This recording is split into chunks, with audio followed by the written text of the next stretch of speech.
Challenge చేశాను కదా, నేను నువ్వు కావాలంటే ఇప్పుడు ఈ రోజు ఉన్నాను, లుకౌట్ నోటీస్ ఎందుకు?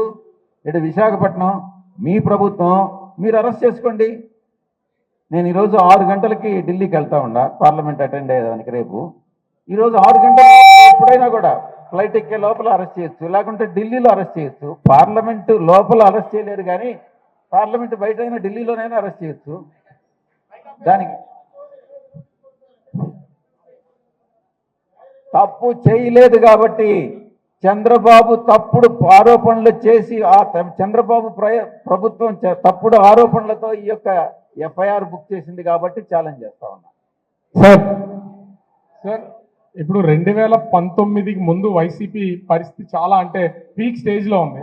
ఎన్నికల తర్వాత పార్టీకి సంబంధించినటువంటి చాలా మంది ఇవాళ ముఖ్యమైన నాయకులంతా బయటకు వెళ్ళిపోతున్నారు. మళ్ళీ ఆ పొజిషన్ అసలు వచ్చే అవకాశం ఉందా? అసలు ఎట్లాంటి కార్యాచరణ ప్లాన్ చేస్తున్నారు సార్?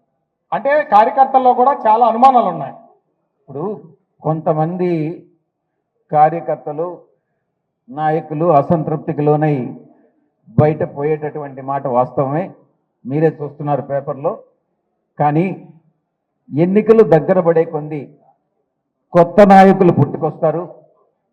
ఉన్న నాయకుల వలసలు అన్నటువంటివి తగ్గిపోతాయి, నిలిచిపోతాయి.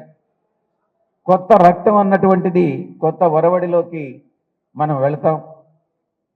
కాబట్టి ఇంకా జగన్మోహన్ రెడ్డి గారికి 50 సంవత్సరాల వయసే, రాష్ట్రాన్ని ముందుకు నడిపించగలడు, నాయకత్వ పటిమను మనం రుజువు చేసుకోగలమన్నటువంటి నమ్మకం మనకుంది. కాబట్టి భయపడాల్సినటువంటి అవసరం లేదు. అట్టని చెప్పి నేను నాయకుల్ని పోగొట్టుకోవాలని నేను చెప్పట్లే.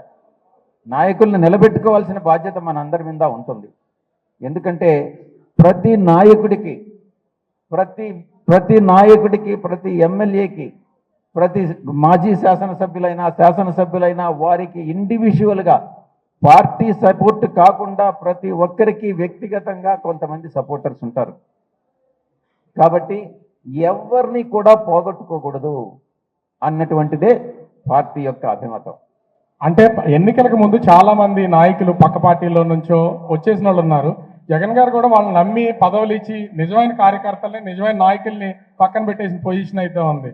అంటే ఒకసారి జరిగింది, ఇప్పుడు ప్రభుత్వం మారేసరికి అందరూ పార్టీ మారిపోతారు, ఎంపీలు, ఎమ్మెల్యేలు, ఎమ్మెల్సీలు కూడా. కార్యకర్తలు నిరుత్సాహానికి లోనైనటువంటి మాట నిజమే, అది మేము సరిదిద్దుకుంటామని నేను చెప్తా ఉన్నాను. కార్యకర్తల వల్లే పార్టీ నడుస్తుంది, కార్యకర్తల కోసమే ఈ వైఎస్ఆర్సీపీ పార్టీ అని అమర్నాథ్ గారు ఎప్పుడు చెప్తూ ఉంటారు.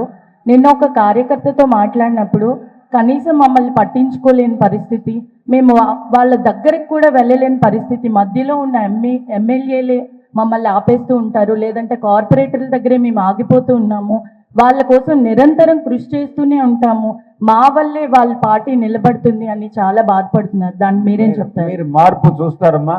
పార్టీ అధ్యక్షులు జగన్మోహన్ రెడ్డి గారే ఫిబ్రవరి నుంచి ప్రతి జిల్లాకి వచ్చి 2 రోజులు అక్కడే నిద్ర చేసి ప్రజలని, కార్యకర్తలని ప్రత్యక్షంగా కలుసుకోవడం, అభిప్రాయ సేకరణ చేసుకోవడం, వారి అభిమతానికి అనుకూలంగా నడుచుకోవాలన్నటువంటి ప్రయత్నం చేయడం జరుగుతుంది. మా పార్టీ జిల్లా అధ్యక్షులు ఇప్పుడే చెప్పారు, ఎప్పుడైనా అందుబాటులో ఉంటాం.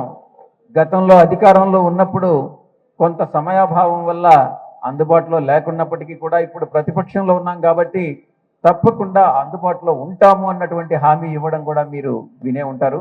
తప్పకుండా ప్రజల ఆశయాలకి అనుగుణంగా నడుచుకుంటాం.